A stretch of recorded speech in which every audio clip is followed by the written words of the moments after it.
Assalamualaikum warahmatullahi wabarakatuh. Assalamualaikum warahmatullahi wabarakatuh.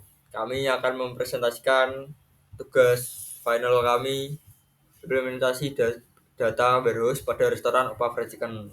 Perkenalkan, nama saya Raka Satya Jaya Erlangga, Saya NIM Victor. 12. Muni men. Saya Victor NIM 9. Perkenalkan, saya Arya Putra Wijaya dengan NIM 10. Saya Alfatir Genggam Nusantara NIM 22.01.55.0017. Ya, lalu latar belakang. Restoran Opa Fried Chicken sering beroperasi dengan berbagai sistem yang berbeda untuk manajemen penjualan, inventaris, umpan balik pelanggan, dan rantai pasokan. Data dari sistem-sistem ini biasanya tersebar dan tidak terintegrasi, menyulitkan analisis yang menyeluruh dan mendalam.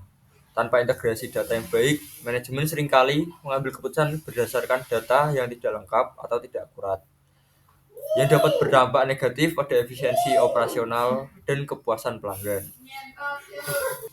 Permasalahan yang pertama, data yang tersebar di berbagai sistem seperti pos, inventaris, dan manajemen pelanggan tanpa integrasi memadai menyebabkan fragmentasi data.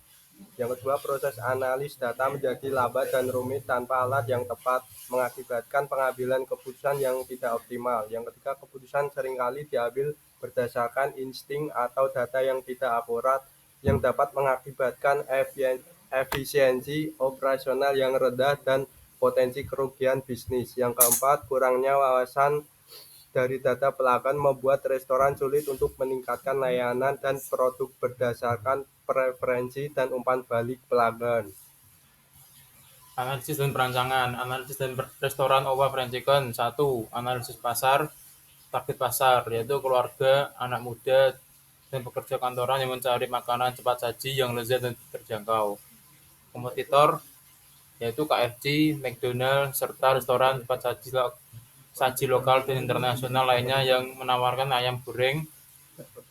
Tren konsumen yaitu preferensi terhadap makanan cepat saji, peningkatan minat terhadap makanan halal dan sehat, serta permintaan akan variasi menu. 2. Analisis SWOT, strength atau kekuatan. 1. Menu ayam goreng yang khas dan lezat dengan berbagai pilihan rasa. 2. Harga yang kompetitif dan terjangkau bagi yang berbagai kalangan. Weakness, kelemahan, biaya operasional dan pemasaran yang tinggi untuk membangun brand. Weakness yang kedua, ketergantungan pada pemasok bahan baku tertentu. Opportunities atau peluang. Peluang yang pertama, ekspansi ke wilayah baru dan membuka cabang di kota-kota besar. Peluang yang kedua, inovasi menu dengan menambahkan variasi produk dan opsi sehat. Threat atau ancaman. Ancaman yang pertama, persaingan ketat dengan merek besar dan lokal lainnya. Ancaman yang kedua, fluktuasi harga bahan baku yang dapat mempengaruhi biaya operasional. 3. Analisis lokasi. Analisis lokasi yang pertama ada aksesibilitas. Lokasi yang strategis di dekat pusat perbelanjaan, area perkantoran, dan kampus. Yang kedua, demografi. Lokasi dengan populasi padat dan tingkat pendapatan menengah ke atas. Yang ketiga ada kompetisi lokal. Analisis kompetitor di sekitar lokasi untuk memahami posisi pasar dan keunggulan kompetitif. Lalu ada perancangan restoran Opa Fried Chicken. Yang pertama, desain interior dan eksterior. Desain eksterior, tampilan luar yang menarik dan mudah dikenali dengan logo Opa Fried Chicken yang khas. Lalu area parkir yang cukup untuk pelanggan. Lalu yang interior, area duduk yang nyaman dengan variasi meja untuk berbagai ukuran kelompok. Desain yang modern, bersih, dan ramah keluarga dengan warna-warna cerah. Wifi gratis dan soket listrik untuk menarik pelanggan yang ingin bekerja atau belajar. Yang kedua, menu dan layanan.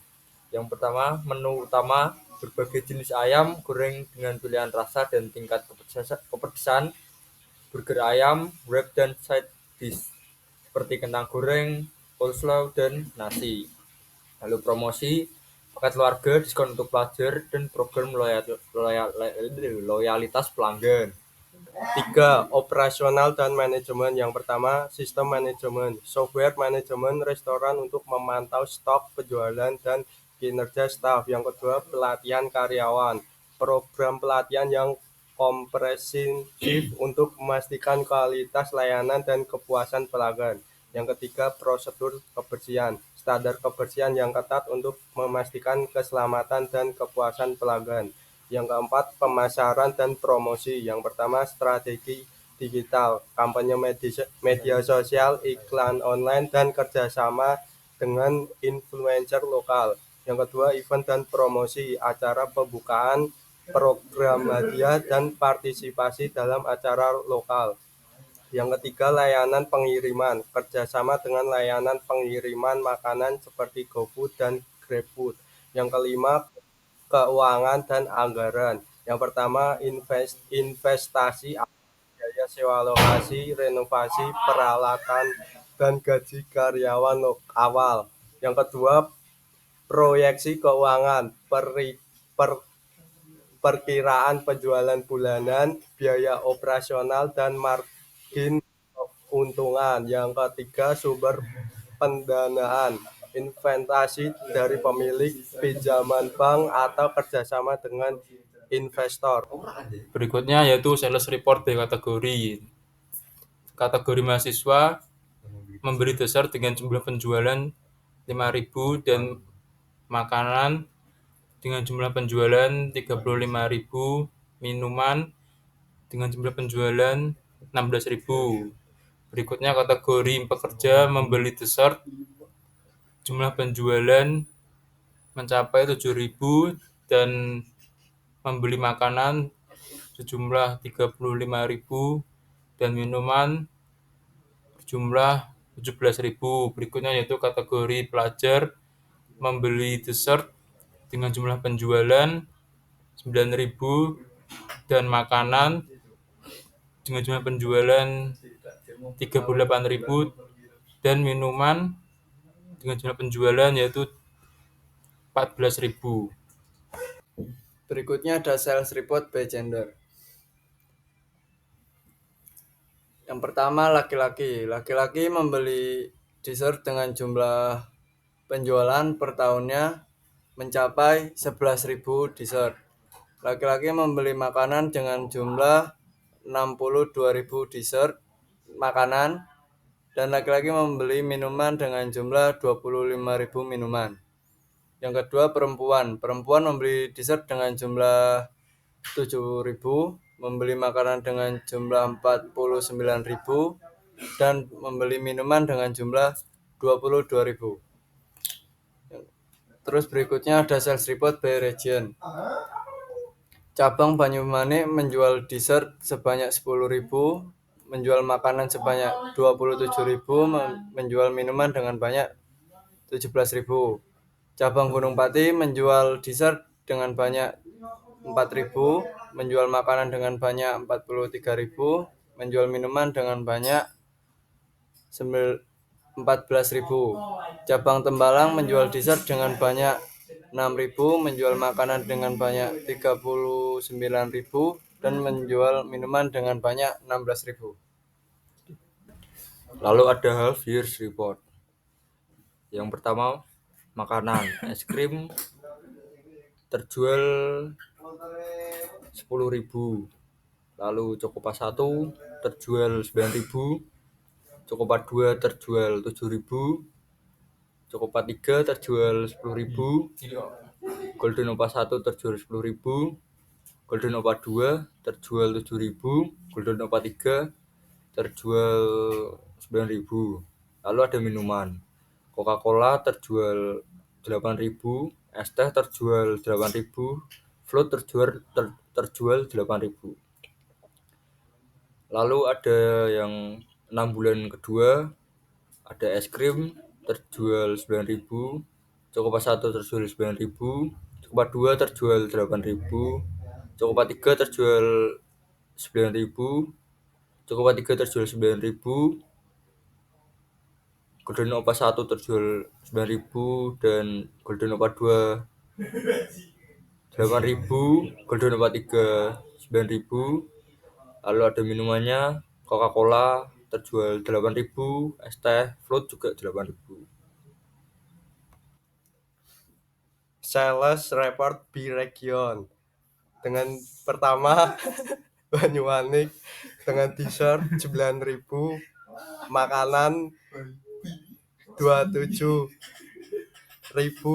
minuman dengan harga 15.000. Yang kedua dengan wilayah Gunung Pati, yang pertama dessert dengan harga 4.000, makanan dengan jumlah harga 44.000, minuman dengan jumlah harga 12.000. Yang ketiga cabang ketiga Tembalang, yang pertama dessert dengan jumlah penjualan 6.000, makanan dengan jumlah penjualan 36.000, minuman dengan jumlah penjualan 16.000. Berikutnya quarterly report yang terdiri dari kuartal 1 di bulan Januari dengan menu dessert jumlah penjualan 1.000, dengan minuman 1.500 dan dan makanan 1.000. Berikutnya di bulan Februari dengan kategori dessert terjual jumlah penjualan yaitu 2.000 dan makanan jumlah penjualan 9.000, minuman jumlah penjualan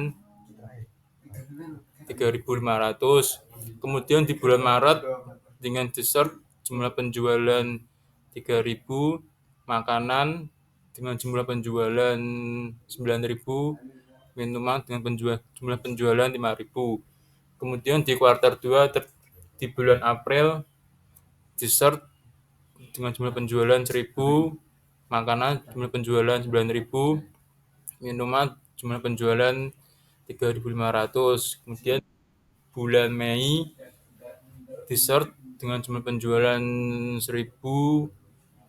dengan jumlah penjualan 9.000, minuman dengan jumlah penjualan 5.000. Kemudian di bulan Juni dengan jumlah penjualan 2.000, makanan dengan jumlah penjualan 9.000, kemudian minuman jumlah penjualan 4.000. Kemudian di kuartal 3 di bulan Juli dengan minuman dengan dessert jumlah penjualan 2.000, makanan dengan jumlah penjualan 8.000, minuman dengan jumlah penjualan 4.000. Di bulan Agustus dessert dengan jumlah penjualan 2.000, makanan jumlah penjualan 9.000, minuman jumlah penjualan 5.000. Di bulan September dessert jumlah penjualan 2.000, makanan jumlah penjualan 8.000, minuman jumlah penjualan 5.000. Kuartal 4 di bulan Oktober dessert jumlah penjualan 2.000, makanan jumlah penjualan 9.000, minuman jumlah penjualan 4.000. Di bulan November dessert jumlah penjualan 2.000, makanan jumlah penjualan 9.000, minuman jumlah penjualan 3.000. Di bulan Desember dessert jumlah penjualan 2.000, makanan jumlah penjualan 7.000, minuman jumlah penjualan 4.000. Sekian presentasi dari kelompok kami. Terima kasih. Wassalamualaikum warahmatullahi wabarakatuh. 1, 2, 3.